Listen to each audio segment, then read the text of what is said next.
Hey everybody, it's Kelly with Inky Hands Warm Hearts. How are you guys today? I'm so excited to come to you today and showcase this adorable punch bundle stamp set called Happy Hedgehogs. I have made the cutest little box that holds Ghirardelli chocolate squares, and I'm going to show you how to make this cute box today. So while we have it going on, let's go ahead and get started. I'm going to move these guys out of the way temporarily, and I'm going to bring in this piece of cardstock here. We are actually going to be scoring that piece of cardstock, and when I score, I like to use a tool called the Simply Scored tool. So I'm going to put it here, and we're going to lay this piece, which happens to be 5 by 8.5 inches. We're going to lay it on the 8.5 inch side, and we're going to score it. We're going to use our stylus, which comes right here in the tool. It's right here in the bottom. Just pull that out of there. And we are going to score it at 2 inches, at 4 inches,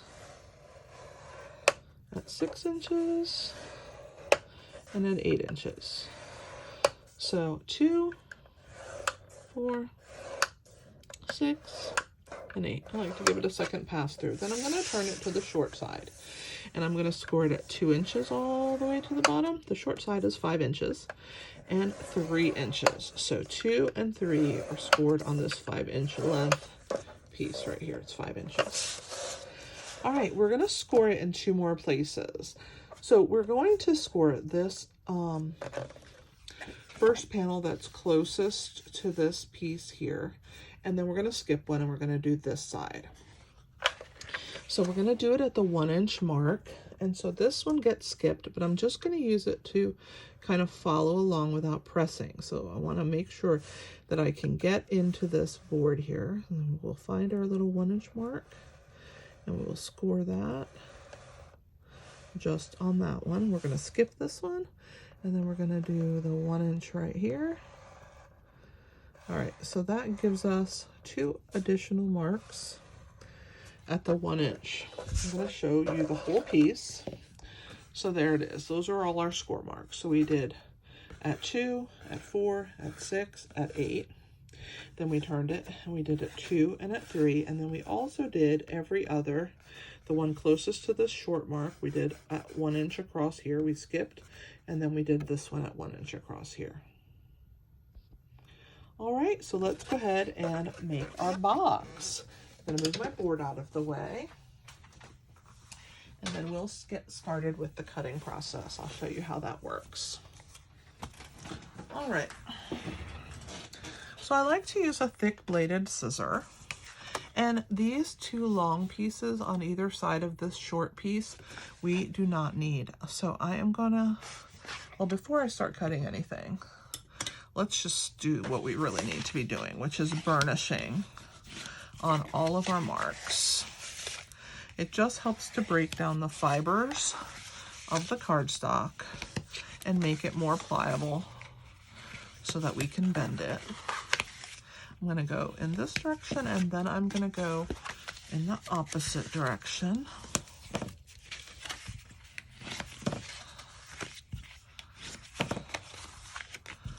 And then we'll do this side, and we'll be ready to go. All right.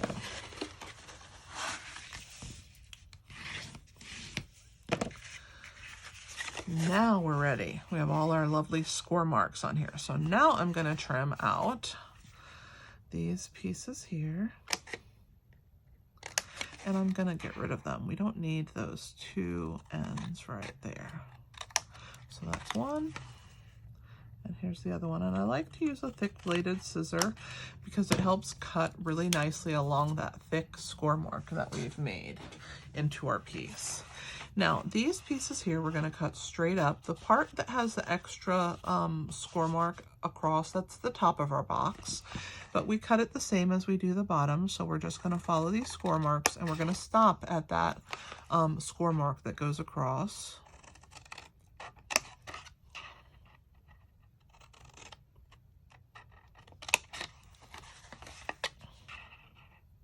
So now comes the bottom of the box.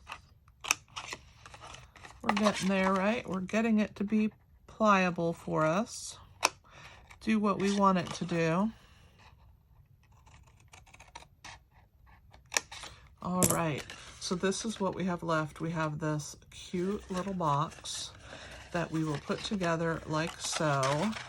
This becomes the tabs here. And I am going to go ahead and put a little bit of adhesive on this tab. This is what's going to square our box off. So I'm going to line it up so that it's nice and straight. And I'm just going to put some adhesive on that tab. That's what's going to hold this whole box together on the side there. And I'm going to bring this piece to it and just make sure it's lined up straight. I'm going to use my bone folder to really press that down and get it nice. Now, let's go ahead and attach all of the cute paper that we're going to put on here. I used a wood grain paper. It's called In Good Taste, and it's in the annual catalog. It's an awesome paper pack. It has lots of textiles, and we are going to use that today. So I'm going to go ahead and flip these pieces over to the textiles side, and I'm going to deposit some glue onto those pieces.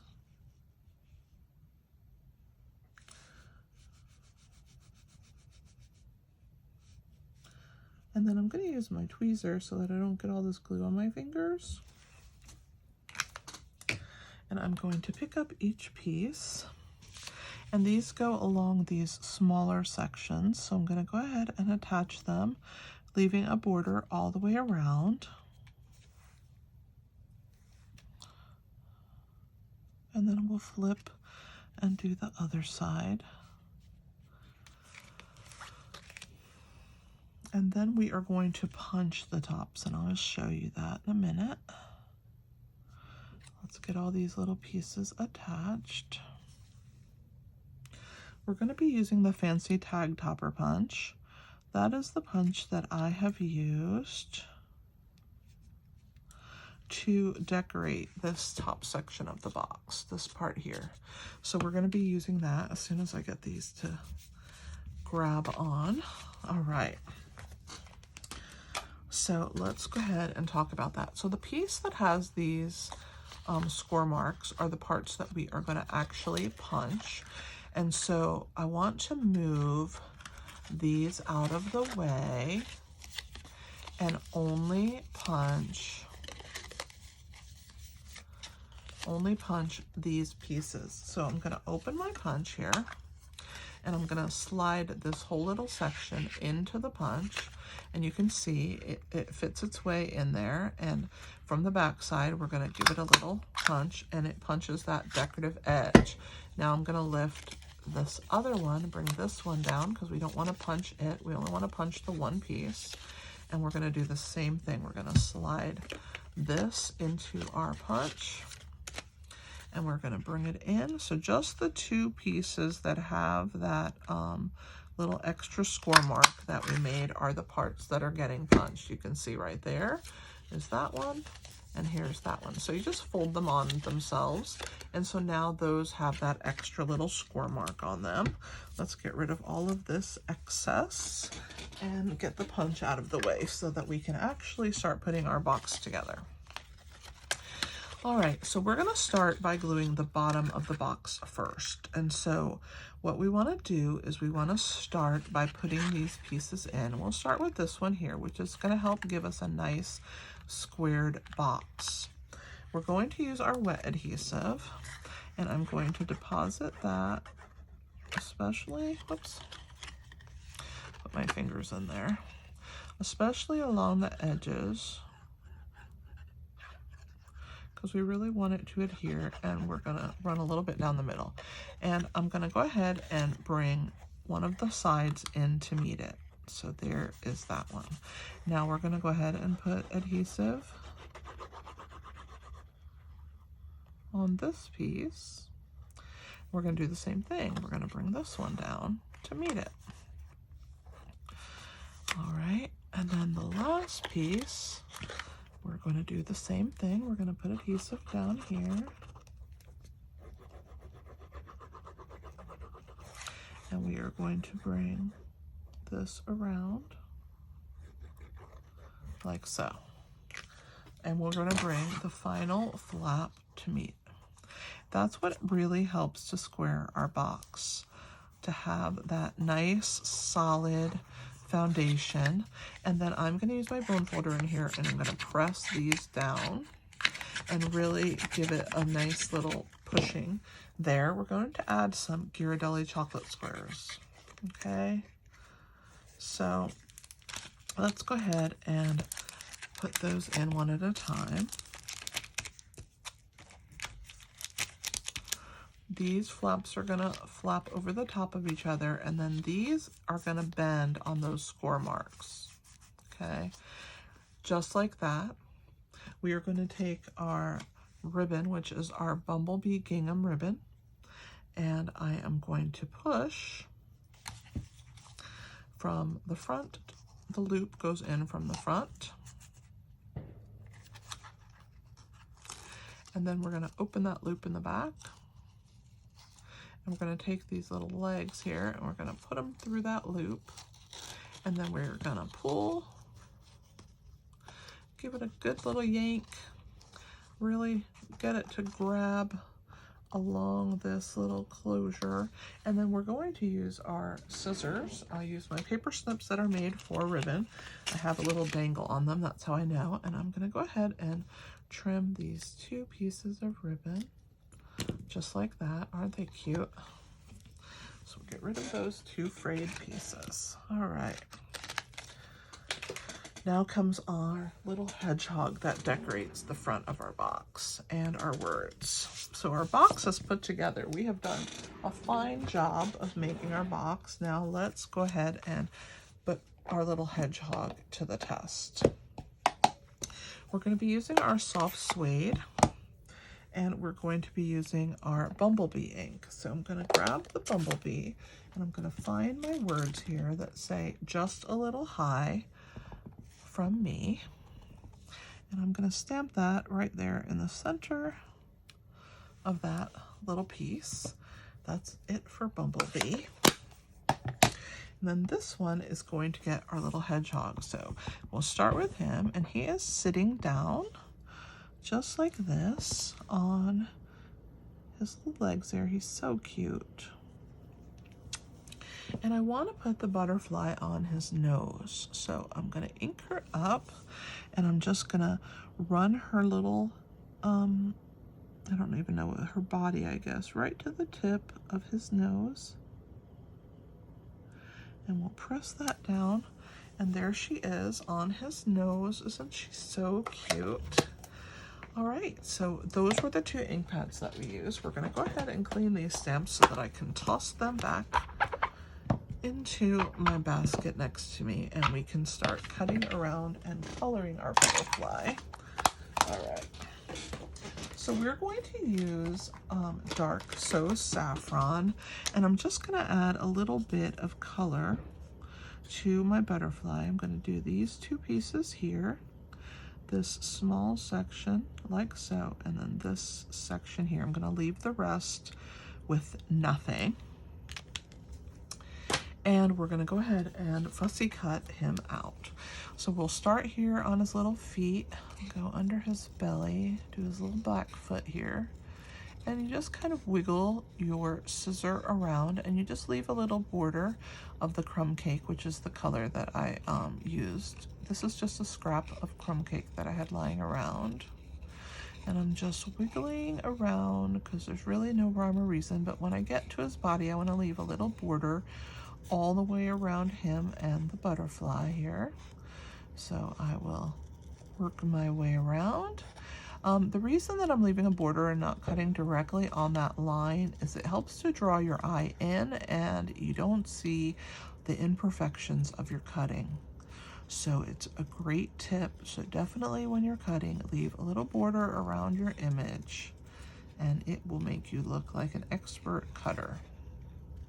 All right, so we're down here to his feet, and we are almost finished.